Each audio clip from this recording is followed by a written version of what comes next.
মালিককে আল্লাহ ওয়াতুইজ্জু মান তাশা ওয়া তুযিল্লু মান তাশা।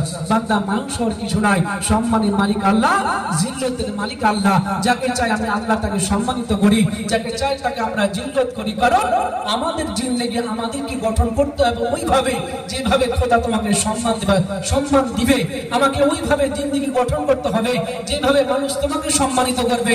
আর এই পৃথিবীর মানুষকে আইডল করার প্রয়োজন নাই তো, কোনো বক্তাকে আইডল করার প্রয়োজন নাই তো। আইডল করার নবী মুস্তাফাকে, তার জীবনীকে ফলো করুন, তাকে মহব্বত করুন, তার প্রেম অন্তরে ধারণ করুন। পৃথিবীর মানুষ আপনার কদমে পড়ে যাবে, বলুন সুবহানাল্লাহ।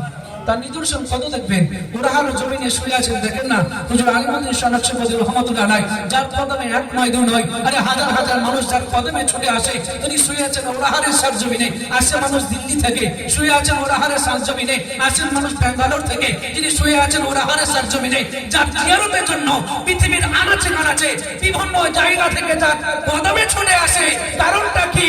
আমার আলিমুদ্দিন শাহ নকশবন্দি পৃথিবীর মানুষকে আইডল বানিয়ে নিখো। আমার আলিমুদ্দিন শাহ নকশবন্দি কোন নেতাকে আইডল বানায় নিখো। আমার আলিমুদ্দিন শাহ নকশবন্দি পৃথিবীর মানুষের কথা চলে জিন্দেগি যাপন করে নিখো।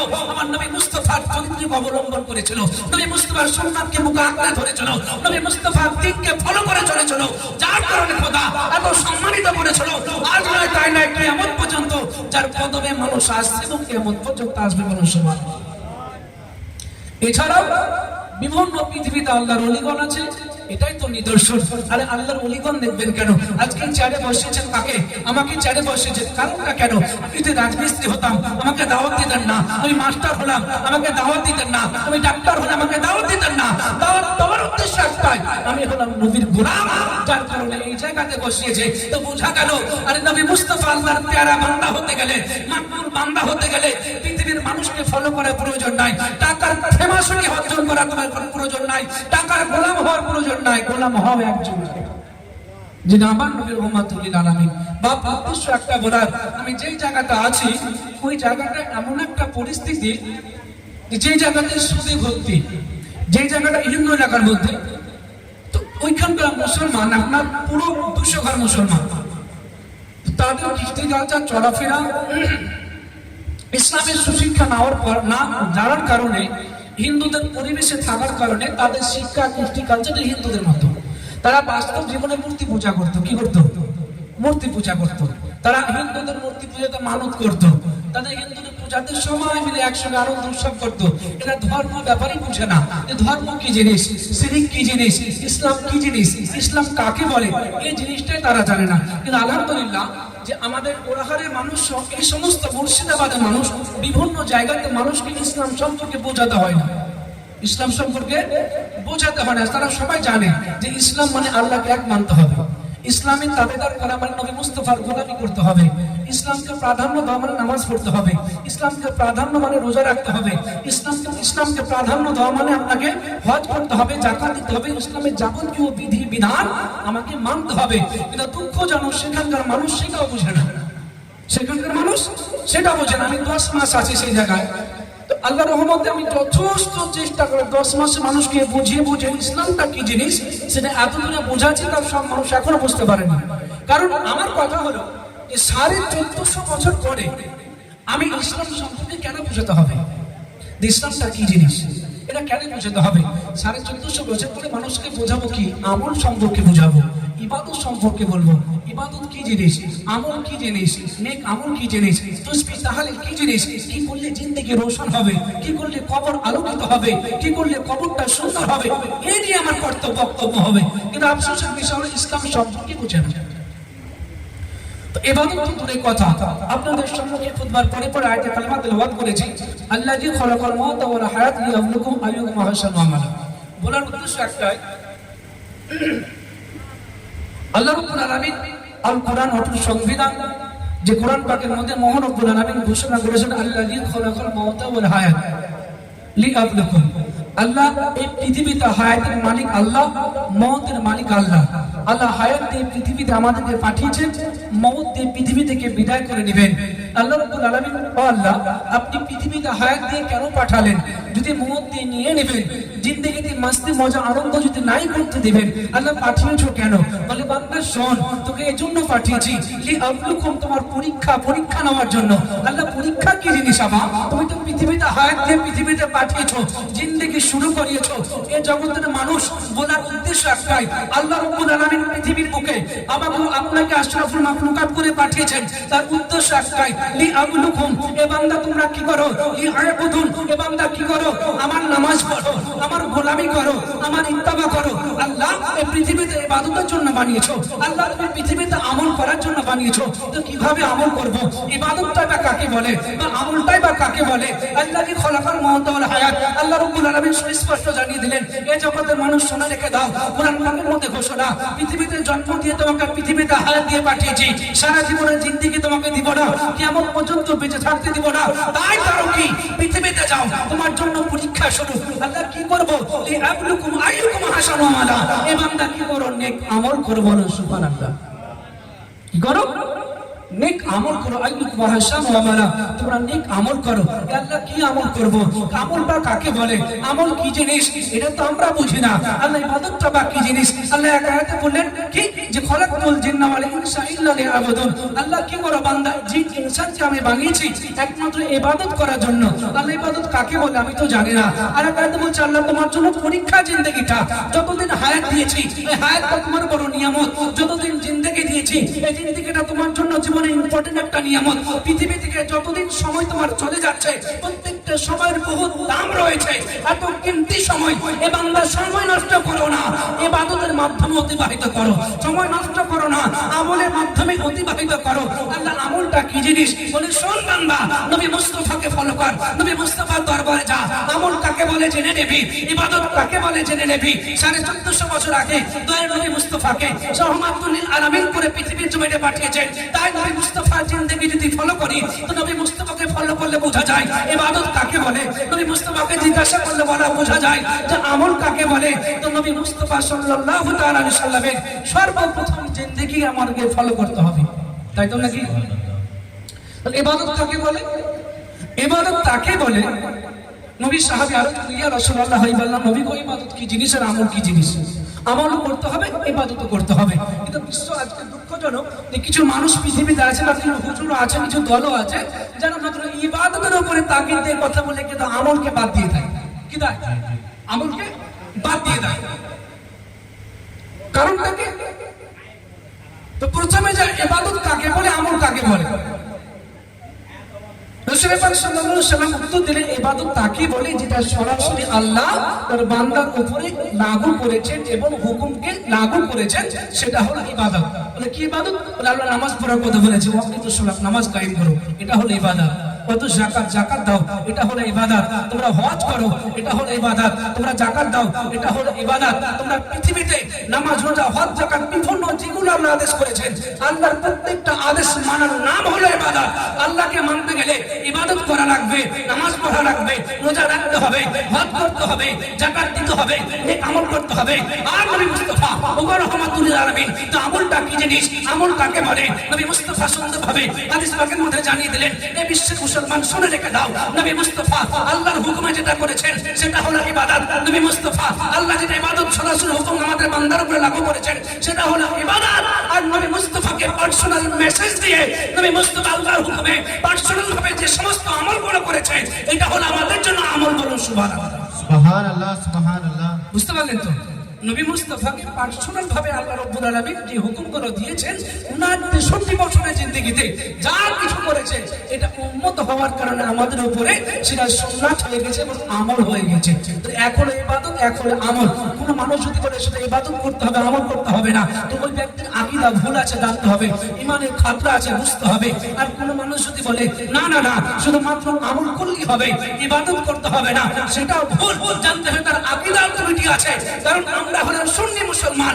সুন্নি মুসলমানের আকীদা হলো লা ইলাহা ইল্লাল্লাহ মুহাম্মাদুর রাসূলুল্লাহ, নাই কোনো মাবুদ আল্লাহ ছাড়া, মুহাম্মদ পাক সাল্লাল্লাহু আলাইহি সাল্লাম আল্লাহর প্রিয় রাসূল। বান্দা বলুন সুবহানাল্লাহ, सुबहान अल्लाह सुबहान अल्लाह। কিন্তু আমরা সাধারণ মানুষ বুঝি না ইসলাম কাকে বলে, আমল কাকে বলে, ইবাদত কাকে বলে। না যার কারণে কিছু আমাদের পথভ্রষ্ট বুঝে বেরিয়েছে ইউটিউবে, তাদের কথা শুনে আমরা পথভ্রষ্ট হয়ে যাচ্ছি। নবী মুস্তাফাকে ভুলা যাচ্ছে, নবী মুস্তাফার সুন্নাতকে আমরা দিন দিন ছেড়ে দিচ্ছি, নবী মুস্তাফাকে ফলো করে ছেড়ে দিচ্ছি। কারণ নবীকে ফলো করলে বলে শিরিক হয়ে যায়, নবীকে বুঝলে বলে বিদআত হয়ে যায়। নাউজ বিল্লাহি মিন জালিক। এই সুন্নি মুসলমানের আকীদা হলো না না লা ইলাহা ইল্লাল্লাহ মুহাম্মাদুর রাসূলুল্লাহ তবে ঈমানদার হবে। কেউ যদি বলে লা ইলাহা ইল্লাল্লাহ মুহাম্মাদুর রাসূলুল্লাহ বলা চলবে না, জানতে হবে এটা ঈমানদার নয়। কেউ যদি বলে মুহাম্মাদুর রাসূলুল্লাহ বলতে হবে, লা ইলাহা ইল্লাল্লাহ বলতে হবে না, জানতে হবে তারও ঈমান নাই। ইসলাম কাকে বলে, মুসলমান কাকে বলে? এই মুসলমান হলো তার নাম যে বলে লা ইলাহা ইল্লাল্লাহ মুহাম্মাদুর রাসূলুল্লাহ। নবী মুস্তাফাকে প্রার্থনা দেয়, আল্লাহকে ওয়াহদানিয়তের বাণী অন্তরের মধ্যে ধারণ করে নাই। আর দুটা জিন্দেগিকে ইবাদতকে অন্তরের মধ্যে ধারণ করতে পারবে, আমলকে অন্তরের মধ্যে ধারণ করতে পারবে, দুটা জিনিসকে আমলি জিন্দেগিতে রৌশন ভাবে আমল করতে পারবে, তার পরিপূর্ণ নাম হলো ইসলাম। বলুন সুবহানাল্লাহ। তার পরিপূর্ণ নাম হলো দুটাকে সামঞ্জস্য করে মানলে ইবাদত হয়ে যায়, ইসলাম পরিপূর্ণ মানা হয়ে যায়। নবী ছাড়া কোনো সুযোগ নাই। কারণ আপনি নবী ছাড়ছেন কোথা থেকে, কোন জায়গা থেকে? নবী না হলে ইসলাম পেতাম না। নবী তো ইসলামের মালিক, নবী তো ইসলামের ধারক বাহক, নবী মুস্তাফা ইসলামের কান্ডার। যে নবী মুস্তাফাকে ছাড়লে ঈমান থেকে বাঁচা যায় না, যে নবী মুস্তাফার বিরুদ্ধে কথা বললে ঈমান থেকে বাঁচা যায় না, যে নবী মুস্তাফার সুন্নাতের উপর আঘাত করলে বেঈমান হওয়া যায়, যে নবী মুস্তাফার আপনার জিন্দেগির উপর আঘাত করলে ইসলাম থেকে বেরিয়ে যাওয়া যায়। কিন্তু দুঃখজনক আজকে মানুষ জানার পরেও তারা নবী মুস্তাফার সুন্নাত মানতে চায় না, কারণ এটা বলে শিরক হয়। নাউজুবিল্লাহ। তো আমার বিষয় এই কথাগুলো বলার উদ্দেশ্য একটাই, যে আমাদেরকে আল্লাহ রাব্বুল আলামিন পৃথিবীতে পাঠাচ্ছে কি কারণে সেটা তো জানতে পারলাম। আমরা জানার পরে বোঝা পড়ে সুন্নি মুসলমানের একটাই কমতি, আমরা মসজিদ চিনলাম না। কি চিনলাম না? মসজিদ চিনলাম না। কষ্ট হচ্ছে বা কষ্ট হচ্ছে নাকি? আমি এমন কথা বলি জীবনে খুব কম করি, যতটা পারি হক কথা বলার চেষ্টা করি। কে দাওয়াত দিলে কে দিলে না আমি পরোয়া করি না। আর আমার ইচ্ছাও না একটা দাওয়াত লাও, যে জায়গায় যাবো হক কথা বলবো, সম্মান দিবে কে? আল্লাহ। তো এইভাবে আমাদেরকে জানতে হবে, ইবাদত করতে হবে। কারণ পৃথিবীতে আল্লাহ আমাদেরকে পাঠিয়েছে ইবাদত করার জন্য, ইবাদত করার জন্য। আল্লাহ ইবাদত করার জন্য বান্দা পৃথিবীতে পাঠালেন। ইবলিস শয়তান অবদূত থেকে খোদার সঙ্গে চ্যালেঞ্জ দিলেন, আল্লাহ তোমার বান্দা ইবাদত করবে, আমি তোমাদের বান্দাকে চতুর্দিক থেকে পথভ্রষ্ট করব। আল্লাহ তোমার বান্দা তোমাকে ডাকবে, আমি চতুর্দিক থেকে পথভ্রষ্ট করব, চতুর্দিক থেকে ধাক্কা দেব, তাকে তোমার রাস্তা থেকে দূরে সরিয়ে দেবো, তোমার রাস্তা থেকে পথভ্রষ্ট করে দেবো, তাকে তোমার রাস্তা থেকে গুমরাহ করে দিব। এই মুসলমান আমরা হলো সেই নবীর উম্মত যে নবী মুস্তাফা ৬৬ বছর জিন্দেগিতে আপনার কাফেরদের সঙ্গে জিদ্দ জিহাদ করে ইসলামকে প্রতিষ্ঠিত করেছিল। ইসলাম পেয়েছি আপনার সাহাবীদের রক্তের বিনিময়ে, ইসলাম পেয়েছি হাজারো শহীদের রক্তের বিনিময়ে, ইসলাম পেয়েছি হাজারো তাবেঈনদের রক্তের বিনিময়ে, ইসলাম পেয়েছি সাহাবীদের বুকের তাজা রক্তের বিনিময়ে। শুধু তাই নয়, নবী মুস্তাফা দুই নয়, মোটার করে ২৭টি যুদ্ধে অংশগ্রহণ করার পরে তরবারি ইসলামকে এই গোটা পৃথিবীর বুকে তিনি প্রতিষ্ঠিত করেছেন। উদ্দেশ্য একটাই, আমার নবী মুস্তাফার উম্মতেরা আল্লাহর ইবাদত করবে, আত্মসমর্পণ করবে, বান্দিগি করার পরে কিয়ামতে যাবে। আমি নবী মুস্তাফা আমার উম্মতগুলোকে কাল কিয়ামতের ময়দানে কঠিন দিন থেকে নাজাত করে শাফাআত করে আমি ওই জান্নাতের মধ্যে নিয়ে যাব।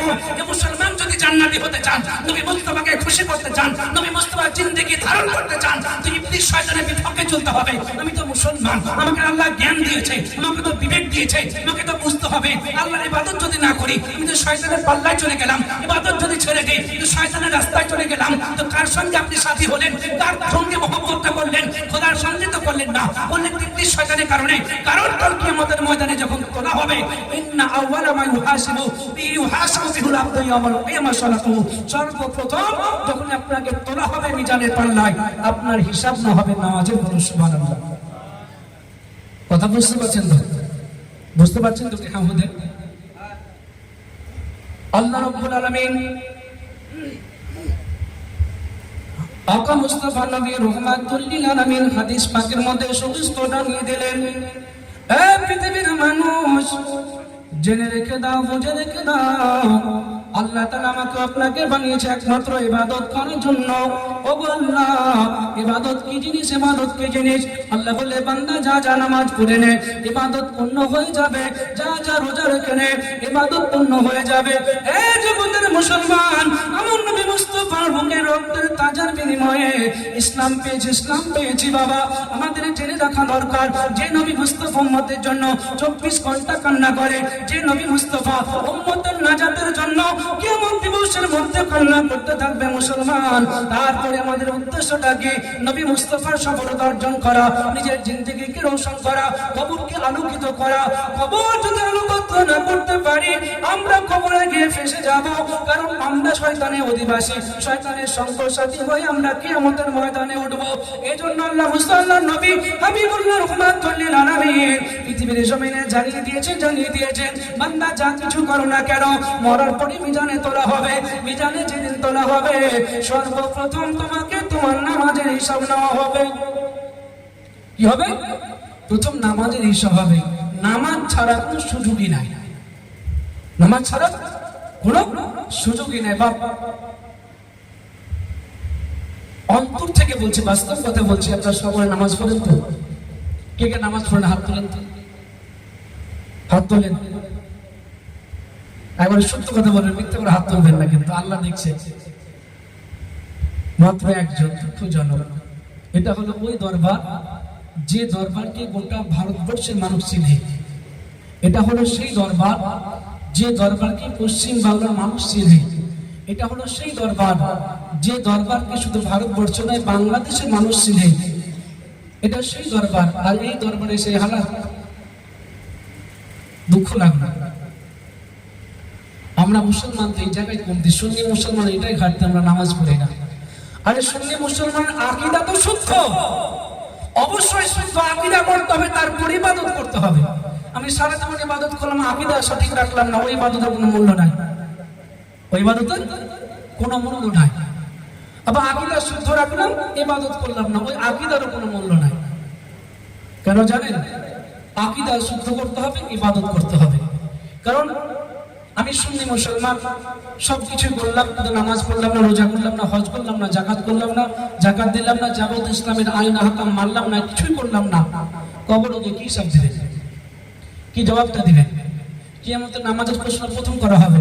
যদি প্রথম নামাজে পাস করেন তো সব জায়গায় পাস করবেন, আর নামাজে যদি ফেল তো সব জায়গায় ফেল। তা আমরা যদি নামাজই না পড়ি, এ মাহফিল করি কি লাভ? আর বড় মসজিদ করি কি লাভ? আর বড় বড় উরুস করি আমাদের কি লাভ? কোনো লাভ হবে? কোনো লাভ হবে না। আরে নামাজ তো সেই ইবাদত যে ব্যাপারে আবার আল্লাহ রাসূল সাল্লাল্লাহু আলাইহি ওয়াসাল্লাম বলেছেন, আস-সালাতু মিফতাহুল জান্নাহ, নামাজ হলো জান্নাতের চাবিকাঠি। নামাজ তো সেই ইবাদত যার ব্যাপারে বলেছে, আস-সালাতু কুরাতু আইনিন, নামাজ হলো মুস্তাফার চোখের ঠান্ডা। আর নামাজ তো সেই ইবাদত যাকে বলে আস-সালাতু ইমাদুদ্দিন, নামাজ হলো দ্বীনের খুঁটি কাম্পা। আর নামাজ তো সেই ইবাদত যে ইবাদতের নিয়ত করলে আল্লাহ রাব্বুল আলামিন তার বান্দাকে সমস্ত নিয়ত করার সঙ্গে সঙ্গে তার সমস্ত গুনাহগুলোকে maaf করে দেয়। আর নামাজ তো সেই ইবাদত যে ইবাদতের সিজদা দিলে আল্লাহ বলে, বান্দা যা কিছু করেছো পৃথিবীতে, হারাম খেয়েছো, আপনি নাপাক পথে চলেছো, তুমি সুদ খেয়েছো, তুমি ঘুষ খেয়েছো, যা কিছু করো না কেন, ব্যভিচার করেছো, বান্দা যা যা পৃথিবীর মানুষ তুচ্ছ তাচ্ছিল্য করে, পৃথিবীর মানুষ গালিগালাজ করে, পৃথিবীর মানুষকে সম্মান করে না, আরে বান্দা যা আমার খোদার কুদরতি দরবারে সিজদায় পড়ে গিয়ে খোদাকে বলে, ইয়া রব্বি হাবলি, ইয়া রব্বি সুবহান রাব্বিয়াল আলা। এই আল্লাহ কত গুনাহ করেছি, আল্লাহ এত গুনাহ করেছি, মানুষ পৃথিবীর মানুষ তুচ্ছ তাচ্ছিল্য করে, পৃথিবীর মানুষ ঘৃণা করে। আমার বান্দা বলে, আল্লাহ বলে, বান্দা আরে যা কিছু করিস না কেন, আমার রহমতের দরবারে মাথা রেখেছি, আমি আল্লাহ তোর সমস্ত গুনাহকে maaf করে দিলাম। নামাজ হলো সেই ইবাদত। একটা জেনে রাখবেন, নামাজ পৃথিবীতে যা কিছু করেন কোনো মূল্য নাই। কারণ আপনার এক গ্লাস মদে যদি এক ফোঁটা দুধ দেওয়া যায়, ওই দুধের কোনো স্বাদ থাকবে? স্বাদ থাকবে না। তো নামাজকে ছেড়ে দিয়ে আপনি যা কিছু করেন না, ওই ইবাদতের আপনি মজা পাবেন না। কারণ নামাজ নবী মুস্তাফা নিজে পড়েছেন, নামাজ সাহাবায়ে কেরাম পড়েছেন, নামাজ সমস্ত পৃথিবীর আল্লাহর ওলি হক্কানি দিনদার ইমানদারের নামাজ পড়েছে। নামাজ ছাড়া কোনো সুযোগ নাই। যে সমস্ত মানুষগুলো নামাজ পড়া লাগে না, নামাজ পড়লে হবে, নামাজ না পড়লে হবে, পীরের হাতে মুরিদ হলে নামাজ পড়া লাগে না, ওই সমস্ত ভণ্ড মানুষদের থেকে দূরে থাকবে। আমরা বলি এজন্য হয়, বলি তারা হয় যারা 5 ওয়াক্ত নামাজ পড়ে এবং খালিস নিয়তে আল্লাহর অন্তর থেকে ইবাদত করে তারাই আল্লাহর ওলি হয়। নামাজ ছাড়লে তো বড় গুনাহগার, আপনারা গুনাহ কাবিরা, তারপরে ইবাদত কবুল হবেই করে আল্লাহর ওলি হবেন কোথা থেকে? তো নামাজ আমাদেরকে অবশ্যই পড়তে হবে, কারণ নামাজ এমন একটা ইবাদত যে ইবাদত ছাড়ার কোনো সুযোগই নেই। পৃথিবীর সর্বশ্রেষ্ঠ সমস্ত ফরজের মধ্যে সর্বশ্রেষ্ঠ ফরজ হলো নামাজ। আপনি নামাজ পড়বেন তো যে কোনো ইবাদত করবেন তো মজা পাবেন, নামাজ পড়বেন তো যে কত আপনি তাসবিহ তাহলিল করবেন তো অন্তরে শুকর পাবেন। আর যা কিছু করেন না কেন, সারা রাত বসে ইবাদত, সারা রাত বসে জলসা শুনলেন, ফজরের নামাজ পড়লেন না, কোনো লাভ হবে না। লাভ হবে?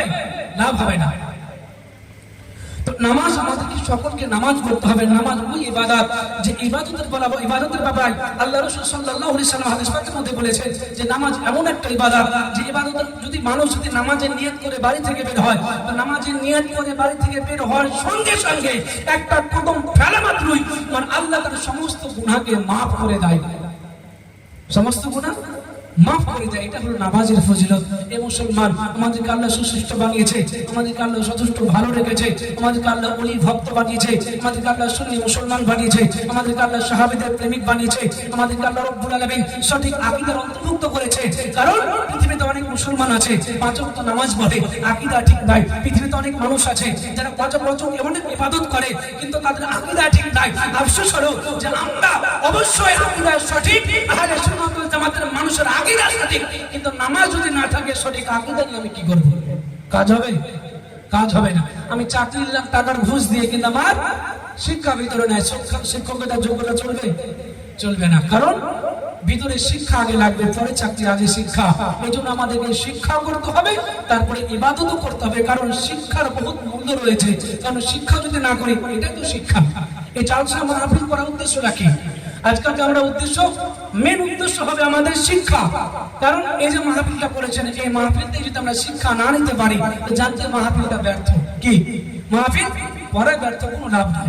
যখন এই মাহফিল থেকে আমরা শিক্ষা নিতে পারবো, আর একটা হলো ইলম নিতে পারবো, ইলমের এত দাম জানতে হবে। আপনি একটা যদি ইলম নিতে পারেন তো জানতে হবে এই মাহফিলটা সাকসেসফুল।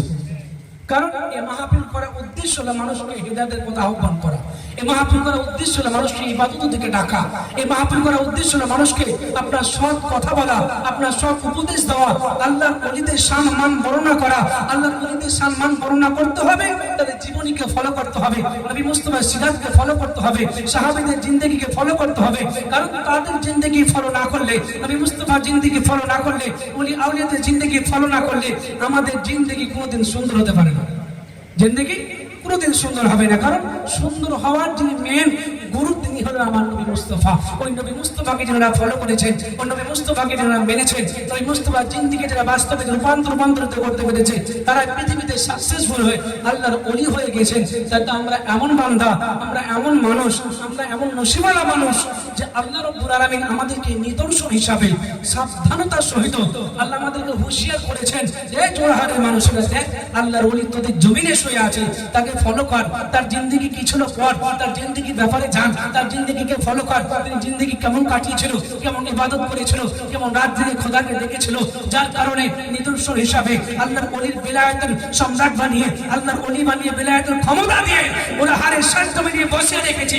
যাকে তার দরবার পড়ে, তার দরবারে হাজার মানুষ পৃথিবীতে আসবে, ওরা হাজার মানুষ দেখে দেখে শিখবে। আল্লাহ তার দরবারে কেন মানুষ আসে, ওরা হাজার মানুষ প্রশ্ন করতে পারে। তার দরবারে মানুষ কেন আসে, ওরা হাজার মানুষ প্রশ্ন করতে পারে। তাকে মানুষ কেন ফলো করে, ওরা হাজার মানুষ প্রশ্ন করতে পারে। তাকে মানুষ কেন তার কাছে আসে, ওরা হাজার মানুষ আপনার প্রশ্ন করতে পারে যে তার দরবারে মানুষ কেন জিয়ারতের দরবারে আসে। ওই আমার দরবারে তো কেউ গেল না, আমার গ্রামের টাকাওয়ালা দরবারে কেউ গেল না, আমার গ্রামের এমপি দরবারে কেউ গেল না, আমার গ্রামের এমএলএ দরবারে কেউ গেল না, আমার দরবারে আপনার গ্রামের সবথেকে লাখবান ধনীবান ব্যক্তির কাছে কেউ গেল না। কিন্তু আল্লাহ এখন আল্লাহর ওলির দরবারে একজন ফাকির মানুষ ছিলেন, যার জিন্দেগি নবী মুস্তাফার সিরাতে ছিল, তার দরবারে কেন আসে? আরে প্রশ্ন করে উত্তর পাবেন, তার জিন্দেগি পড়তে হবে, তাকে জানতে হবে তিনি কেমন মানুষ ছিলেন, তিনি কেমন ব্যক্তিত্ব ছিলেন, তার জিন্দেগি কি ছিল।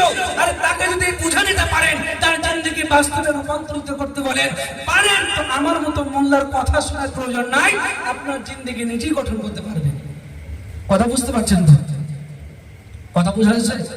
কিন্তু আমরা করি কি, সাকসেসফুল হব, আমরা কোটিপতি হব, সফলতা অর্জন করব, 10 বিঘা জমির মালিক হব, 3 তলা বাড়ি বানাবো।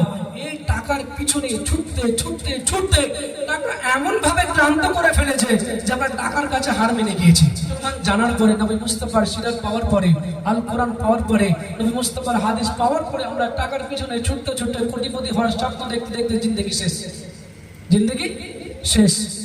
আপনি টাকার পিছনে ছুটছেন সফলতা অর্জন করার জন্য, দিল্লি চলে যান। আপনি সফলতা অর্জন করার জন্য ব্যাঙ্গালোর চলে যান। নিজেকে কোটিপতি হওয়ার জন্য আপনি চেন্নাই চলে যান। নিজেকে সফলতা অর্জন করার জন্য দেশ বিদেশে চলে যান। নিজেকে সফলতা অর্জন করার জন্য আপনি আরব আমেরিকাতে চলে যান, বিভিন্ন দেশে চলে যান। কিন্তু প্রকৃতপক্ষে সাকসেসফুল কোন ব্যক্তি জানেন? প্রকৃতপক্ষে কামিয়াবী ব্যক্তি কে জানেন? প্রকৃতপক্ষে যারা হাকিকাতে সাকসেসফুল ব্যক্তি, আমার মতো আপনার মতো টাকার পিছনে ছুটছে ওরা মুসলমান নয়।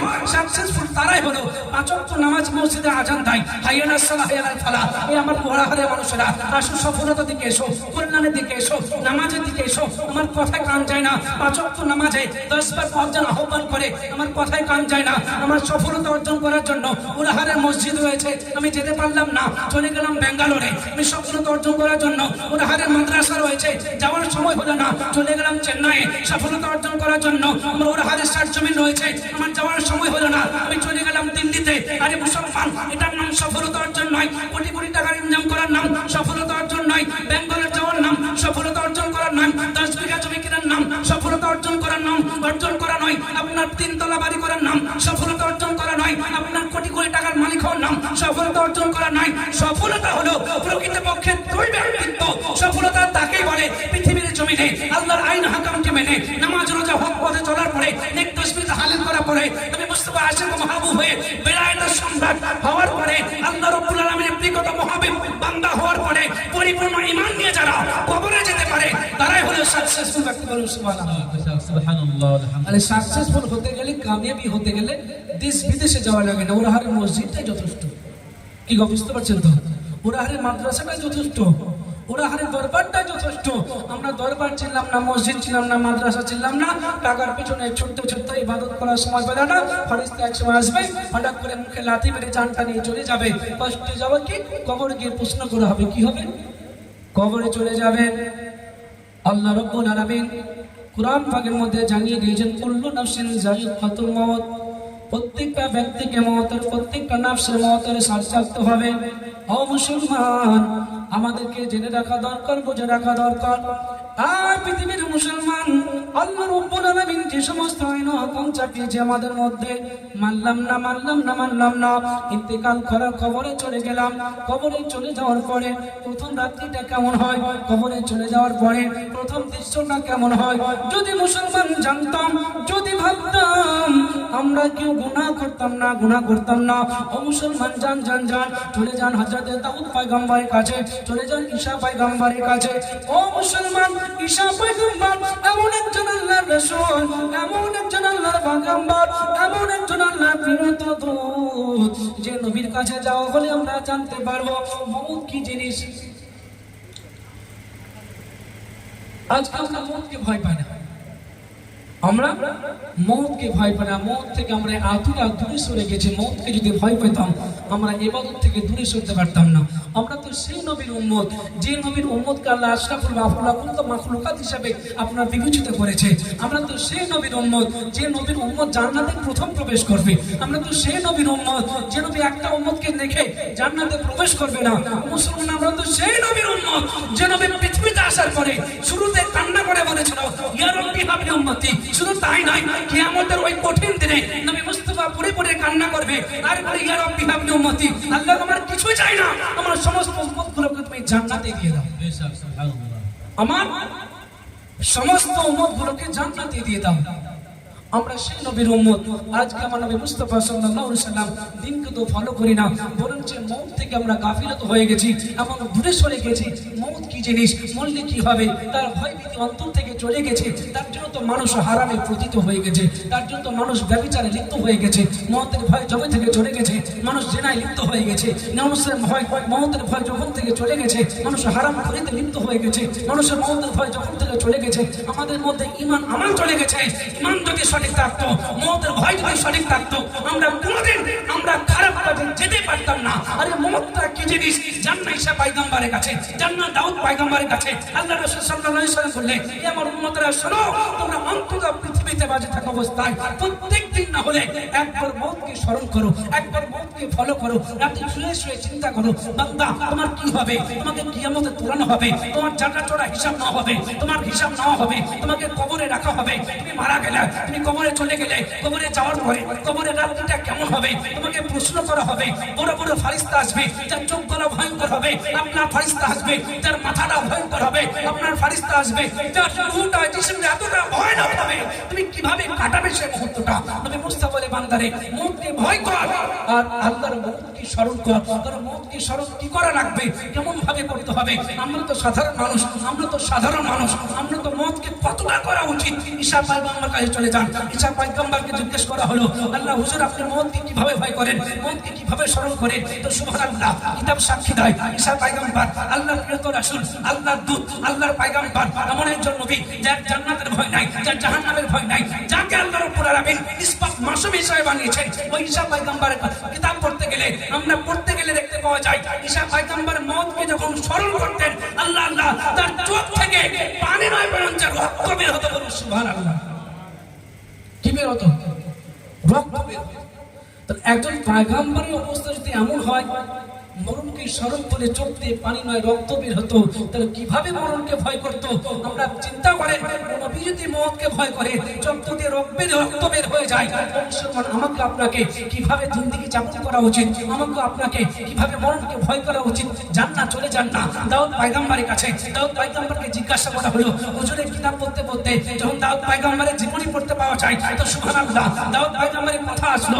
দাউদ পয়গম্বর মওতকে যখন স্মরণ করতেন, মৃত্যুর ওয়াজ যখন করতেন, উম্মতকে যখন মওতের ব্যাপারে হুঁশিয়ারি করতেন, আল্লাহ আল্লাহ ওয়াজ করতেন, তো ওয়াজ করা অবস্থায় তার শরীর এমন হয়ে চাকানি শুরু হতো, এমন হয়ে কম্পন শুরু হতো, হযরত দাউদ পয়গম্বর স্থির থাকতে পারতেন না, তিনি বিচলিত হয়ে পড়তেন, চোখের কান্নার পানিতে ভেঙে পড়তেন, তিনি মাটিতে লুটিয়ে কান্না করতেন, হে আল্লাহ মওত এতটা কঠিন, হে আল্লাহ মওত এতটা বিপর্যয়, মওত এতটা মুশকিল, মওত এতটা কষ্টকর, সাকারাতের যন্ত্রণা এতটা, হে আল্লাহ আমি তোমার তো পয়গম্বর, হে আল্লাহ আমার মওতটা আসান করে দিও।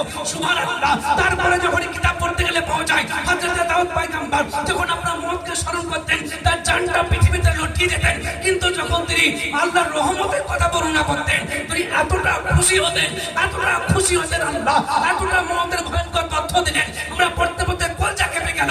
কিন্তু খোদা এতটা দয়ালু, আল্লাহর রহমতের বান্দা যদি হতে পারো, রহমত হাসিল করতে পারো, তোমার জন্য মওতটা অতি সহজ হয়ে যাবে। সুবহানাল্লাহ। নবী মুস্তাফা বিবি হযরত আয়েশা সিদ্দিকা রাদিয়াল্লাহু তাআলা আনহা উনি মওতের ব্যাপারে রাসূল পাক সাল্লাল্লাহু আলাইহি ওয়াসাল্লাম আওয়াজ করছেন, তো আয়েশা সিদ্দিকা চোখে পানি ছেড়ে দিয়ে কান্না করছেন। আল্লাহ তো নবী পাক সাল্লাল্লাহু আলাইহি ওয়াসাল্লাম বলছে, আয়েশা তুমি কান্না করো কেন? বলে, হুজুর মওত এতটা কঠিন, মওত এতটা যন্ত্রণাদায়ক, মওত এতটা ভয়ঙ্কর, আল্লাহ এই মওত যদি আল্লাহ আমার মওতকে আসান করে দেয়, আমি আয়েশা হানে বাদশার বিবি, তারপরে নিজেকে স্থির রাখতে পারি না। তখন নবী মুস্তাফা বলেছিল, হে আয়েশা শোনো, মওত দেখে ভয় করো না, বরং আল্লাহর রহমতের বর্ণনা করো। তুমি তো তার বিবি যিনি তো জাহানের বাদশা, তুমি তো তার বিবি যিনি কুল কায়নাতের রহমতের বিবি, তুমি তো সে তার বিবি, তোমার মওতের কোনো ভয় নাই। তারপরে মা আয়েশা সিদ্দিকা এমন ভাবে কান্না করতেন, এমন ভাবে ভয় করতেন, আমাদের উম্মতকে কিভাবে ভয় করা উচিত। আর সেদিন রাসূল পাক সাল্লাল্লাহু আলাইহি ওয়াসাল্লাম বলেছিলেন, আয়েশা কান্না করা কিছু নয়, কারণ আমার উম্মতের মধ্যে যারা আসলা, আমার উম্মতের মধ্যে যে সমস্ত উম্মতগুলো সাকসেসফুল হবে, কামিয়াবি অর্জন করতে পারবে, ঈমানদার হবে, ঈমান নিয়ে পৃথিবীতে বিদায় নেবে, আল্লাহ তার মওতকে এতটা আসান করে দিবে, এতটা সহজ করে দিবে। একজন বাচ্চা ছেলে যেমন তার মায়ের স্তন থেকে দুধ পান করতে থাকে, দুধ পান করতে করতে ঘুমিয়ে যায়, তার জান্নাত পরিমাণ টের পায় রাখো।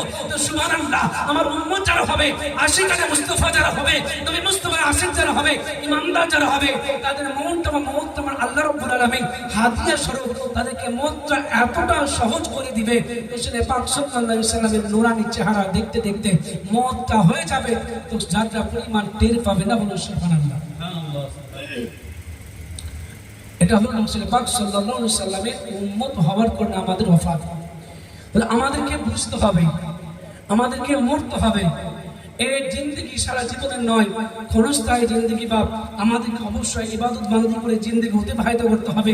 কারণ আজ পৃথিবীতে আছেন, কাল নাও থাকতে পারেন। আপনি এখন আছেন, একটু পরে নাও থাকতে পারেন। সদা সর্বদা মতকে স্মরণ করবেন, হারাম থেকে দূরে থাকবেন, হালাল রুজি ভক্ষণ করবেন। আরে 5 টাকা ইনকাম করেন না কেন, আল্লাহ 5 টাকা দিয়ে বরকত দিবে। হারাম কাজে যাবেন না, হালাল পথে থাকবেন, মানুষের পরে জুলুম করবেন না, মানুষের সম্পত্তি লণ্ঠন করবেন না, মানুষকে বিপদের মুখে ফেলে দিবেন না, মানুষের সহায়ক হবেন, মানুষের উপকারে আসবেন, মানুষের কাজে আসবেন। আর আমি তো মানুষ আশরাফুল মাখলুকাত, এই জন্য তো আমি মানুষ, আমার ভাই, আমি মুসলমান, আমি মানুষের মুসলমান মানুষের যদি আমি উপকার না করতে পারি, তবে কিসের মানুষ? আমি কিসের মানুষ? আমি মানুষের উপকার না জানি কিসের মানুষ?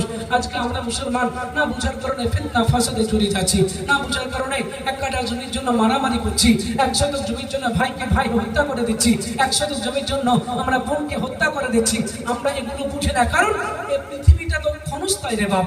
পৃথিবীটা যারা পরিমাণ একটু সময়ের জন্য পৃথিবীতে এসেছেন, কবরে চলে যাবেন, সারা জিন্দেগি কবরে থাকতে হবে। কবরটা যে কতটা কঠিন, কবরের আযাবটা যে কতটা কঠিন, রাসূল পাক সাল্লাল্লাহু আলাইহি সাল্লাম বললেন, বান্দা যখন কবরে যাবে, ঈমান নিয়ে যদি কবরে যায়, তার কবরটা তো সুন্দর হবে, তার কবরটা কুশাদা হয়ে যাবে, কবরটা ফুলের বাগান হয়ে যাবে, কবরটা আলোকিত হয়ে যাবে। কারণ আপনি কবরে যাবেন, আপনার কবরে বাতাস থাকবে না, আপনি কবরে যাবেন, কবরে আলো থাকবে না, আপনি কবরে যাবেন, কবরে বাতি থাকবে না, কবরে যাবেন তো কবরে এসি থাকবে না, কবরে যাবেন, কবরে সুন্দর বিছানা থাকবে না, কবরে যাবেন, আপনার জন্য বালিশ থাকবে না। এই মুসলমান, আপনি তো দেখছেন অহরহ, আরে কুল্লু নাফসিন যায়কাতুল মউত, আর মউতের মউতের স্বাদ তো চাটতে হবে।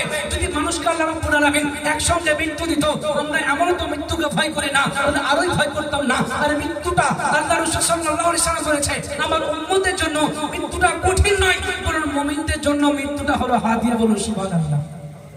তোফা, মৃত্যুটা মুমিনের জন্য তোফা। আজ যদি ইন্তেকাল না করতাম, মানুষ যদি মৃত্যু না বরণ করতো, তো আমরা সকলে কি হতাম জানেন? আমরা সকলে নমরুদ তৈরি হতাম, আমরা সকলে আপনার কি হতাম? আমরা ফেরাউন তৈরি হতাম। কারণ ফেরাউন তো এই জন্য নিজেকে ফেরাউন দাবি করেছিল, যাকে আল্লাহ রাব্বুল আলামিন অসুখ বিসুখ দিত না, যাকে আল্লাহ খুব সুখে রেখেছিল, অনেক সম্পত্তির মালিক বানিয়েছিল, তার অভাবে আত্ম অহংকারে কি করেছিল? খোদা দাবি করেছিল। তাহলে আমাদের অবস্থা তো তাই হতো।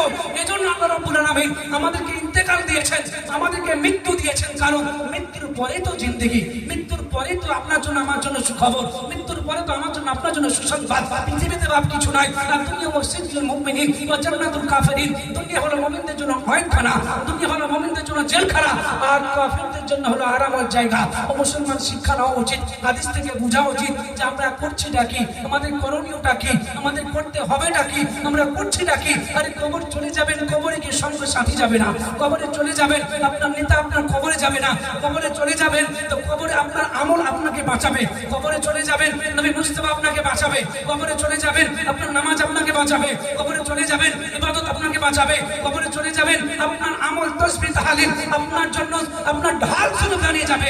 ওরে বান্দা, এ আল্লাহ, এই হলো সেই বান্দা যার তোমার কুদরতি সেজদা দিয়েছিল, কুদরতি দরবারে সেজদা দিয়ে বলেছিল সুবহান রাব্বিয়াল আলা, কুদরতি দরবারে সেজদা দিয়ে বলেছিল আল্লাহ তুমি ছাড়া কোনো মাবুদ নাই। আল্লাহ তোমার সেই বান্দা যে তোমাকে ছাড়া দ্বিতীয় কোনো পশুকে, পাখিকে, দ্বিতীয় সূর্য, আপনার পৃথিবীর কোনো বস্তুকে, পৃথিবীর কোনো গাছপালাকে, পৃথিবীর কোনো বস্তুকে, কোনো মানব জাতিকে খোদা বলে স্বীকৃতি দেয়নি। আল্লাহ তোমার সেই বান্দা, আল্লাহ সুসংবাদ দিবে, এ বান্দা যা যা সত্য কথা বলেছো, এই ব্যক্তি সত্য ছিল, এই ব্যক্তি সত্যবাদী, আপনার সত্যবাদী ছিল, তার জন্য জান্নাতের পোশাক পরিয়ে দাও, এই জান্নাতের লেবাস পরিয়ে দাও, জান্নাতের বিছানা বিছিয়ে দাও, তার জন্য কবরটাকে কুশাদা করে দাও, রোশন করে দাও, তার জন্য জান্নাতের দরজাটা খুলে, তার জন্য নিয়ামতের অন্তর্ভুক্ত করে দাও। বলুন সুবহানাল্লাহ।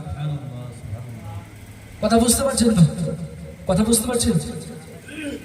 না বুঝতে পারলে একটু বলবেন, কারণ আমি নাম করার জন্য আওয়াজ করি না কোনো মানুষের কাছে। যতটা পারি হাদিস কোরআন কথা বলার চেষ্টা করি, মানুষকে হেদায়েতের পথে ডাকার চেষ্টা করি। কারণ কবর এমন একটা জায়গা, বাপ, কবর এমন একটা জায়গা, কবরের ব্যাপারে বলা হয়েছে, রাসূল পাক সাল্লাল্লাহু আলাইহি সাল্লামকে জিজ্ঞাসা করা হলো, ইয়া রাসূলুল্লাহ, হে আল্লাহর নবী গো, কবরটা যখন যাব, কবরটা কেমন হবে? বলে, মুমিন যদি হও তোমার জন্য ফুলের বাগান হয়ে যাবে, যদি কাফির হয়ে যাও তোমার জন্য এমন ভয়ানক হবে। কেমন ভয়ানক হবে? কবর তোমাকে দাবাবে, কবর তোমাকে দাবানো শুরু করবে। আর কি হবে? তোমার হাড়গুলো পাশ হয়ে যাবে, কবর তোমাকে চাপন দিবে, তোমার শরীরটা গুঁড়া হয়ে যাবে, কবর তোমাকে আপনাকে চাপন দিবে, কবর তোমাকে এমন ভাবে চাপন দিবে তোমার মাথার মগজগুলো গলে পচে ঠাই হয়ে যাবে, কান হয়ে যাবে শরীরটা। আর যদি ইমানদার হয়ে যাও তোমার জন্য ফুলের বাগান তৈরি হয়ে যাবে। রাসূল পাক সাল্লাল্লাহু আলাইহি ওয়াসাল্লাম বললেন, নবীকে আর কি সাজা হবে? বলে কবর সেই জায়গা, কবরে যখন যাওয়া হবে, কোনো মুসলিম যদি গায়ের মুসলমান যায়, কাফের ব্যক্তি যদি যায়, বেঈমান যদি কবরে যায়, কবর তার জন্য এমন আচরণ করে, তার জন্য এত ভয়ানক হয়ে যায়, তাকে কবরে আপনার কি করা হয়? আপনার জাহান্নামের পোশাক পরিয়ে দেয়, তাকে জাহান্নামের লিবাস পরিয়ে দেয়, তার জন্য কি করা হয়? জাহান্নামের বিছানা বিছিয়ে দেওয়া হয়, জাহান্নামের দরজা তার জন্য খুলে দেওয়া হয়, আর তার জন্য জাহান্নামের যথেষ্ট ব্যবস্থা করে দেওয়া হয়, তার কোনো বাঁচার উপায় থাকে না। সবচেয়ে সহজ, সবচেয়ে ছোট আযাব কি জানেন জাহান্নামে? সবচেয়ে ছোট আযাব হলো আপনার একটা জুতা পরানো হবে। কি হবে? জাহান্নামে কি একটা জুতা পরানো হবে, সেই জুতা আগুনের হবে। কিসের বললাম? আগুনের হবে। ওই জুতাটা আগুনের হবে, তার তাপ এতটা হবে, হাদিস পাকের মধ্যে এসেছে ওই জুতার তাপটা বা ওই আগুনের তাপটা এতটা পরিমাণ আপনার ডেঞ্জার হবে যে পৃথিবীর আগুনকে 70 মানে পৃথিবীর আগুনের চাইতে 70 গুণ আরো বেশি ডেঞ্জার হবে। ওই আগুনটার তাপ এতটা হবে আপনার পায়ে পরিয়ে দেওয়া হবে, তো গোটা শরীরটা জ্বলা শুরু করবে। আগুনটা আপনার ওই জুতাটা পরিয়ে দেওয়া হবে, আপনার মগজ পর্যন্ত গলতে গলতে আপনার সারা শরীর গলে গলে আপনার মাটিতে পড়তে থাকবে। তো কাফের মনে করবে কি জানেন? যে আল্লাহ সবচেয়ে কঠিন শাস্তি মনে হয় আল্লাহ আমাকেই দিচ্ছে, এটাই তো কঠিন শাস্তি মনে হয়, আর পৃথিবীতে কিছু নাই। কিন্তু আল্লাহ রাসূল সাল্লাল্লাহু আলাইহি ওয়াসাল্লাম বলেছে, আমার উম্মত শুনে রেখে দাও, এটা পৃথিবীর জমিনে, এটা হলো কবরের সবচেয়ে ছোট সাজা। কি বললাম? এটা সবচেয়ে ছোট সাজা, আর বড় সাজা তো আর ওই চাইতে কঠিন থেকে কঠিন আছে। কিন্তু আমাদেরকে কি করতে হবে? কবরে আযাব থেকে বাঁচতে হলে নামাজ পড়তে হবে, কবরে আযাব থেকে বাঁচতে গেলে রোজা রাখতে হবে, কবরে আযাব থেকে বাঁচতে গেলে আমাদের হজ যাকাত করতে হবে, তাসবিহ তাহলিল করতে হবে, আপনার নেক আমল করতে হবে। নেক আমল যদি না করে যান, পুঁজি যদি খালি করে যান, আপনার জীবনে আপনার জন্য কষ্ট ছাড়া আর কিছু মিলবে না। কারণ আল্লাহ রাসূল সাল্লাল্লাহু আলাইহি সাল্লাম কোনো মানুষ যদি নামাজ পড়ে, এই নামাজ পড়ার ফজিলতটা কত জানেন? নামাজ পড়লে কি হয়? চলে যান হযরতে নূহ পয়গম্বরের জামানায়, হযরত নূহ পয়গম্বর এমন একজন আল্লাহর রাসূল, এমন একজন আল্লাহর পয়গম্বর, এমন একজন আল্লাহর রাসূল, ওনার জামানায় আল্লাহ রাব্বুল আলামিন নূহ পয়গম্বরকে যখন পাঠালেন আর পৃথিবীর মানুষকে যখন ওয়াহাদানিয়তের দাবি দিলেন, আপনার প্রচার করতে লাগলেন, আল্লাহর উপর ঈমান আনো, আল্লাহ এক, আল্লাহ ছাড়া কোনো মাবুদ নাই। কারণ পৃথিবীর জমিনে আল্লাহ রাব্বুল আলামিন 1 লক্ষ মতান্তরে 2 লক্ষ পয়গম্বর পৃথিবীতে পাঠানোর উদ্দেশ্য হলো, এ বান্দা যাও যাও পৃথিবীর মানুষকে তোমরা এটা জানিয়ে দাও, ওয়াহাদানিয়তের বাণী প্রচার করো, বলো আল্লাহ এক, আল্লাহ ছাড়া কোনো মাবুদ নাই। পৃথিবীর কোনো কাজে আপনার পৃথিবীর কোনো বস্তুর পূজা করা যাবে না, চন্দ্রের পূজা করা যাবে না, আপনার গ্রহের পূজা করা যাবে না, গাছের পূজা করা যাবে না, পূজা হবে এক আল্লাহ। হযরত নূহ পয়গম্বর যখন দাওয়াত দেওয়া শুরু করলেন, ইমানদার কিছু সংখ্যক ঈমান আনলেন, আর কিছু সংখ্যক বেশির অংশ মানুষ ঈমান আনলেন না। নূহ পয়গম্বরের প্রতি জুলুম করা শুরু করলেন। নূহ পয়গম্বর কি করলেন? অত্যাচার সহ্য করতে না পেরে খোদাকে শিকায়ত করে দিলেন, হে আল্লাহ রাব্বুল আলামিন, আর মানুষের অত্যাচার সহ্য করতে পারি না, তুমি তো এক আল্লাহ, তুমি তো এক মাবুদ, সমস্ত শক্তির অধিকারী তো তুমি, সমস্ত ক্ষমতার অধিকারী তো তুমি, হে আল্লাহ রাব্বুল আলামিন। এই সমস্ত মানুষরা আজ বুঝবে না, এরা সমস্ত মানুষরা আর শুনবে না, আল্লাহ এদেরকে তুমি ধ্বংস করে দাও। মুসা হযরতে নূহ পয়গম্বর যখন দাও এই দুয়া আল্লাহর কাছে করলেন, আল্লাহ বলে, হে নূহ শোনো, তুমি করো কি? তোমার উপরে যারা ঈমান নিয়ে এসেছে, আল্লাহকে এক বলে যারা মেনেছে, তাদেরকে তুমি একটা তোমার নৌকার উপরে তুলে দাও, আর যারা তোমার উপরে ঈমান আনেনি তাদেরকে নৌকার উপরে তুলবে না। আমি এমন একটা আযাব দিব, এমন একটা গজব দিব, যার বিনিময়ে সমস্ত নাফরমানগুলো ধূলিসাৎ হয়ে যায়। বলে নাউযুবিল্লাহ। কি হবে? ধূলিসাৎ হয়ে যাবে। তো সুবহানাল্লাহ, নূহ পয়গম্বরকে বললেন, নূহ, তোমার কওমের মধ্যে একজন বুড়ি আছে। কি আছে? একজন বুড়ি আছে, এই বুড়িকে তুমি তুলতে ভুলবে না, তোমার নৌকার মধ্যে তাকে তুলতে ভুলবে না। আল্লাহ ঠিক আছে, যখন গজব শুরু হবে তার আগে ওই বুড়ি মাকে আমি নৌকাতে তুলে দিব। আল্লাহ আল্লাহ, আপনার গজব শুরু হয়ে গেছে। নূহ পয়গম্বর ভুলে গেছে, বুড়ি মাকে নৌকাতে তুলতে পারেনি, আর গজব শুরু হয়ে গেছে। এমন গজব খরা দিয়েছিল, সমস্ত নাফরমানকে শেষ করে দিয়েছিল। কিন্তু নূহ পয়গম্বরের যখন গজব হয়ে গেল, আল্লাহর আযাব যখন আপনার শেষ হয়ে গেল, নূহ পয়গম্বর ভাবতে শুরু করলেন, ওই বুড়ি মাকে তো আমি নৌকার মধ্যে তুলে দিখো, আমি তো খেয়াল হারা হয়ে গেছি, কথা তো আল্লাহ আমার ব্রেন থেকে উঠিয়ে নিয়েছিল, আমার তো মনে ছিল না, আমি করি কি? নূহ পয়গম্বর ছুট দিলে, আল্লাহ আল্লাহর হুকুম, ওই বুড়িমা কেমন আছে না আছে জানার জন্য ছুট দেওয়া শুরু করলেন। তো সুবহানাল্লাহ, বুড়িমাকে গিয়ে দেখতে পাচ্ছেন ওই বুড়িমা নামাজ পড়ছে। কি পড়ছে? নামাজ পড়ছে। তো ওনার যখন নামাজ পড়া হলো, নামাজ পড়ার পরে নূহ পয়গম্বরকে উনি বলছেন, কি ব্যাপার আল্লাহর পয়গম্বর নূহ, তুমি কি আমাকে আনতে এসেছো? আল্লাহর গজব কি শুরু হয়ে যাবে? তো নূহ পয়গম্বর বলছেন, না বুড়িমা, আল্লাহর গজব হওয়া শেষ হয়ে গেছে, তোমাকে আমি নিতে ভুলে গেছিলাম, আমি ভেবেছি হয়তো বেঁচে আছো না মরে গেছো, তোমার হালাত জানার জন্য এসেছি। আল্লাহ গোটা আপনার নূহ পয়গম্বর উম্মতকে ধরে সাফ করে দিয়েছে, কিন্তু আল্লাহর নামাজ পড়া ইবাদত গুজারতে বলা বান্দি একজন বুড়ি মা যাকে আল্লাহ আপনার সালামত রেখেছিল, যার খেয়ারের বাড়ি একটা খেয়ার পর্যন্ত রেডি বলুন সুবহানাল্লাহ। বহু নিদর্শন, বহু কথা হাদিস পাকের মধ্যে এসেছে নামাজের এত ফজিলত, নামাজ পড়ার কোনো সুযোগই, নামাজ ছাড়ার কোনো সুযোগই নাই, নামাজ ছাড়ার কোনো সুযোগই নাই। আমার হাজরাতে চলে যান হযরত ইবনে সিরিন রাহমাতুল্লাহ আলাইহি। আল্লাহুম্মা সাল্লি আলা সাইয়্যিদিনা মাওলানা মুহাম্মদ ওয়া আলা আলি সাইয়্যিদিনা মাওলানা মুহাম্মদ সাল্লি আলা মুহাম্মাদি সাল্লাল্লাহু আলা মুহাম্মদ হরদম জুবান শরীকালো পাক নামে মুহাম্মদ হরদম জুবান শরীকালো শফিআনা মুহাম্মদ সাল্লাল্লাহু আলাইহি ওয়াসাল্লাম। যতগুলো কথা আপনার কাছে বললাম, আপনারা কথাটা বুঝতে পারছেন তো কেন বলছি? আমাদের নামাজের অভাব। কিসের অভাব? নামাজের অভাব। এত বড় মসজিদ, এসারে দেখলাম মাত্র 2 কাতার মানুষ। ভালো কাজে মানুষ আর আসতে চায় না, কেন যে কি যে বোঝে মানুষ, কি যে বুঝে মানুষ মৌত থেকে এতটা দূরে সরে গেছে যে মানুষ মনে করছে হয়তো মরতেই হবে না, আমাকে মনে হয় সারা জীবন থেকে যাবে। দেখেন বাবা, আমি জীবনী কম করি, একটু সত্য কথাটা বলার চেষ্টা করি মানুষকে। জীবনী করলে তো জীবনী অবশ্যই জীবনীর দরকার, ওই জীবনীকে ছোট করছি না, আমাদের জীবনী দরকার। কারণ জীবনী যদি না শুনি তো নবী মুস্তাফার জিন্দেগি জানবো না, জীবনী যদি না শুনি ওলি আউলিয়াদের জিন্দেগি জানবো না, জীবনী যদি না শুনি সাহাবীদের জিন্দেগি জানবো না, তাহলে জীবন কতটা কষ্ট ছিল, তাহলে জীবনী কতটা কষ্ট ছিল। আল্লাহ আমাদেরকে অনেক সুখ রেখেছে, অনেক সুখ রেখেছেন। তারা কি কষ্ট না করেছিল, সেই কষ্টের বর্ণনা দিতে গেলে বাপ চোখের পানি থাকবে না। আমরা তো কিছুটা হলে শুনেছি, কিছুটা হলেও তো জানি। আমাদের জীবনেরও দরকার আছে, আমাদের হাদিসেরও দরকার আছে, আমাদের সিরাতেরও দরকার আছে, কারণ সবটাই প্রয়োজন মুসলমানের। অনেক বক্তা আছে জীবনের দিকে দেখতে পারে না, কিছু মুফতি সাহেব আছে জীবনের বিরুদ্ধে ফতোয়া দেয়, কারণ ও হাদিসের কথা বলে বা হাদিসের কথা বলে ভালো, এটাও দরকার, জীবনীকে দরকার। জীবনীকে আল্লাহ যে ট্যালেন্ট দিয়েছে সেটা তোমাকে দেয়নি, তাকে যে ট্যালেন্ট দিয়েছে তাকে দেয়নি, কারণ সবটাই দরকার, সবটাই মোহাম্মদের জন্য কি কল্যাণময়। এই দরবার এমন একটা দরবার যে দরবার থেকে বহু জীবনী বক্তা বেরিয়েছে, যারা পশ্চিম বাংলায় প্রত্যেকটা জায়গায় খ্যাতি অর্জন করেছেন, যাদের নাম ডাক গোটা ভারতবর্ষে পৌঁছে গেছে। তার মধ্যে অন্যতম একজন আমিরউদ্দিন আছে না, যে ওরা ভারতের মানুষ ছিলেন, ভারতের বাইরেও ছিলেন, তিনি হলেন এই দরবারের মানুষ। অন্যতম বক্তা মতিউর রহমান মুজাদ্দিদি এই দরবারে বক্তা, ওরা বহু বক্তা। বরঞ্চ এটা এমন একটা দরবার, এই দরবার থেকে এমন কোনো মুফতি সাহেব নাই, এমন কোনো বক্তা নাই, এমন কোনো মোল্লা নাই যে এই দরবারে আসেন বা এই দরবারের ফায়দা বরকত তারা নাই নিখো। কিন্তু কিছু মোল্লা আছে জানেন, আমাদের দরবারের বিরুদ্ধে বক্তব্য দেয়। কিছু মোল্লা আছে, নাম বলবো না, তারা এই দরবার নাম ভাগই খায়, এই দরবার থেকে বড় হয়েছে, এই দরবার থেকে মানুষ হয়েছে, কিন্তু তারা এই দরবারের ব্যাপারে উল্টাপাল্টা কথা বলে। আল্লাহ তাদেরকে হেদায়েত দান করুক।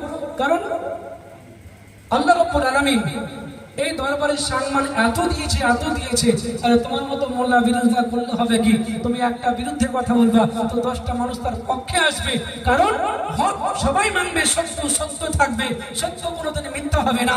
তাই আমাদেরকে এই দরবারে মানুষকে এমন সুন্দর জীবন গঠন করতে হবে, আমাদের দুর্নাম করা যাতে সুযোগই না পায়, আমাদের দুর্নাম করার সুযোগই যেতে না পায়। আমার খরচের আহ্বান, অন্তত আমার এই বংশের, অন্তত ওরা দরবারে যে সমস্ত বংশের মানুষেরা, প্রত্যেকটা মানুষকে নামাজি হতে হবে, আর প্রত্যেকটা মাদেরকে নামাজি হতে হবে।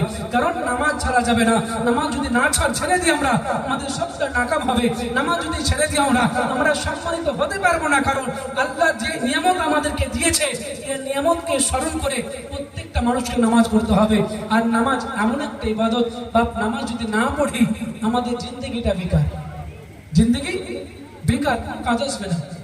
অবশ্যই সকলে নামাজ পড়বেন, কারণ নামাজ ছাড়া আমাদের কোনো গতি নাই। কিয়ামতে উঠবেন তো প্রশ্ন প্রথমে নামাজের হবে। বিশেষ করে করো যারা আবেদন, আমার বংশের কথা বলছি আমি, এই গ্রামের সকলের প্রতি আমি আদব রেখা আহ্বান রেখা আরোজ করছি, সকলে নামাজ পড়বেন। বা কেউ যাতে দুর্নাম করতে না পারে, অন্তত সব পৃথিবীর মানুষ আসে এখানে, তারা এসে দেখতে যেতে পারে যে হ্যাঁ এখানকার মানুষ কতটা সুন্দর, তাদের আখলাক কতটা সুন্দর, তাদের চরিত্র কতটা সুন্দর, তারা কতটা নামাজি, কতটা পরিষ্কার, সত্যি এত সুন্দর দরবার মানুষ দেখে যেতে মুগ্ধ হয়ে যায়। নারায়ে তাকবীর, নারায়ে রিসালাত, নারায়ে রিসালাত, নারায়ে তাকবীর, নারায়ে রিসালাত। ওরাহার দরবার, ওরাহার জলসা কমিটি, সুবহানাল্লাহ। আপনাদের প্রধান বক্তা হাজির হয়ে গেছে, কিছুক্ষণ পরে উনি আসবেন, ওনার বক্তব্য মূল বক্তব্য নিয়ে আপনাদের সম্মুখে পেশ করবেন, আপনারা শুনবেন। আর কয়েকটা কথা বলি, আমার বক্তব্য ইতি করে দেবো, যেহেতু বক্তা চলে এসে যখন আর কয়েকটা ওনাকে বসে রেখে বলাটা খুব একটা ঠিক হবে না। তো নামাজ কেমন ইবাদত, একটা ঘটনা বলি মাত্র। ইবনে সিরিন রহমাতুল্লাহ আলাইহি জগৎ বিখ্যাত একজন ইমাম, জগৎ বিখ্যাত একজন ইমাম ইবনে সিরিন রহমাতুল্লাহ আলাইহি, ওনাকে জিজ্ঞেস করা হলো, হুজুর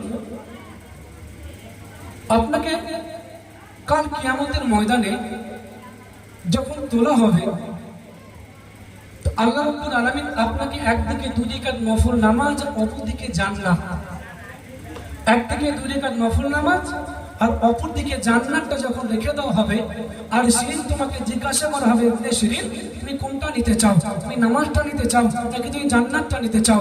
ইবনে শরফ কি বলেছিল জানেন? জগতের মুসলমানকে উদ্দেশ্য করে লিখেছেন কিতাবের মধ্যে, এই জগতের মুসলমান, এ নবীর উম্মতেরা, এ নবীর আশিকারা, শুনে রেখে দাও, আমি ইবনে শিরিন কাল কিয়ামতের ময়দানে আল্লাহ যদি একদিকে জান্নাত রেখে দেয়, একদিকে নামাজকে রেখে দেয়, আমি ইবনে শিরিন জান্নাত দিব না, বরং যে নামাজটা নিয়ে নিব, 2 রাকাত নামাজকে কবুল করে নিব, 2 রাকাত নামাজকে নিয়ে নিব। বলে কারণটা কি হুজুর? মানুষ তো জান্নাতের জন্য পাগল করা, মানুষ তো জান্নাতকে ভালোবাসে, মানুষ তো সবাই জান্নাতে যেতে চায়, মানুষ তো জান্নাতে যাওয়ার জন্য ইবাদত, জান্নাতে যাওয়ার জন্য ইবাদত বান্দি করে, জান্নাতে যাওয়ার জন্য নেক আমল করে, জান্নাতে যাওয়ার জন্য তাসবিহ তাহলিল করে, নবী মুস্তাফাকে প্রেম ও মহব্বত করে। তো আপনি নামাজ জান্নাত কেন নেবেন না? আরে জান্নাতে যাওয়ার জন্য তো নামাজটা, তো নামাজ কি দরকার আপনার নামাজটা নেওয়ার? নামাজ তো পড়ে জান্নাতে যাবেন, তো জান্নাতটা কেন নিলেন না, নামাজটা কেন নিলেন? ইবনে শিরিন বলেছিল, ওরে জগতের মুসলমান শোন, আমি ইবনে শিরিন নামাজটা এজন্য নিলাম, কারণ নামাজ এমন একটা ইবাদত, নামাজ এমন একটা আমল, নামাজ এমন একটা আল্লাহর মাহবুব আমল, যে নামাজ পড়লে খোদার প্রিয়তা বান্দা হওয়া যায়, নামাজ পড়লে আপনার আল্লাহর মকবুল বান্দা হওয়া যায়, নামাজ পড়লে জান্নাত লওয়া লাগে না, বরং যে নামাজ পড়লে নামাজের জন্য জান্নাত তার কদমে চলে আসে। বলুন সুবহানাল্লাহ, সুবহানাল্লাহ। কি বুঝলেন তাহলে? যে নামাজ পড়লে আল্লাহ রাজি হয়, আমার জান্নাতের উদ্দেশ্য না, উদ্দেশ্য হলো খোদার সন্তুষ্টি অর্জন করা। বলুন সুবহানাল্লাহ। আমাদের উদ্দেশ্য কি থাকবে গো? আল্লাহর সন্তুষ্টি অর্জন করা, আল্লাহর সন্তুষ্টি অর্জন করবেন, ইবাদত করবেন আল্লাহর নৈকট্য হাসিলের জন্য। আল্লাহর নৈকট্য যদি হাসিল করতে পারেন, আল্লাহর নৈকট্য যদি নিয়ে নিতে পারেন, আল্লাহর মাহবুব প্রেমিক বান্দা হতে পারেন, তো জান্নাত লাওয়া লাগবে না, খোঁজা লাগবে না, জান্নাত আপনার কদমে চলে আসবে। আরে বাবা, তার জন্য তো আল্লাহ রাব্বুল আলামিন এমন নিয়ামত রেখে গেছে, যাকে ফলো করুন, যার জিন্দেগিকে ফলো করুন, নামাজ পড়ুন, তাসবিহ তাহলিল করুন, আর জিকির আজকার করুন, অন্তত নামাজ পড়েন, কবরকে ভয় করেন, কবরের আযাবকে ভয় করেন, নবী মুস্তাফাকে মহব্বত করেন, নবীর প্রেমকে অন্তরে ধারণ করেন, আর নিজের জীবনকে অতিবাহিত করেন। ইহ জগতে ধন্য হবেন, পর জগতেও ধন্য হবেন, জগতে সাকসেসফুল হবেন। কাল কিয়ামতের ময়দানে আপনার জন্য হাজারো নিয়ামত থাকবে, ফেরেশতা আপনার জন্য সুসংবাদ নিয়ে আসবেন, ফেরেশতা আপনাকে জান্নাতি পোশাক পরিয়ে, জান্নাতি লিবাস পরিয়ে জান্নাতে নিয়ে যাবেন, তো গোটা জগতের মানুষ দেখতে থাকবে। অবশ্যই আপনার যদি নামাজি হয়ে মরেন, তবে যদি বেনামাজি হয়ে মরেন, তো আফসোস ছাড়া আর কিছু থাকবে না। কারণ ইন্না আউয়ালা মা ইউহাসাবু বিল আবদি ইয়াওমাল কিয়ামা, কাল কিয়ামতের ময়দানে যে হিসাবটা প্রথম হবে সেটাই হলো নামাজ। যাই, অনেক কথাই বললাম, এর মধ্যে যদি হয়ে থাকে ভুল ত্রুটি ক্ষমা করবেন, আমার কথা যদি দুঃখ পেয়ে থাকেন অবশ্যই ক্ষমা করবেন। আর শেষ কথা একটাই বলবো, আল্লাহ আমাদের সকলকে নেক পথে চলার তৌফিক দান করি, বলি আমিন। আমাদের সকলকে ওলি আল্লাহর কদমে কবুল করুন, বলি আমিন। আর গুনাহগার সমস্ত মানুষের কাছে একটা আমার অনুরোধ, সকলে 5 ওয়াক্ত নামাজ পড়বেন, নামাজ ছাড়া কোনো ঠাঁই নাই। এখান থেকে সমাপ্ত করলাম। ওবলা ও ভাষার মাধ্যমে যদি হয়ে থাকে ভুল ত্রুটি আমি ক্ষমা প্রার্থী। ওয়া মা আলাইনা ইল্লাল বালাগ। আসসালামু আলাইকুম ওয়া রাহমাতুল্লাহি ওয়া বারাকাতুহু।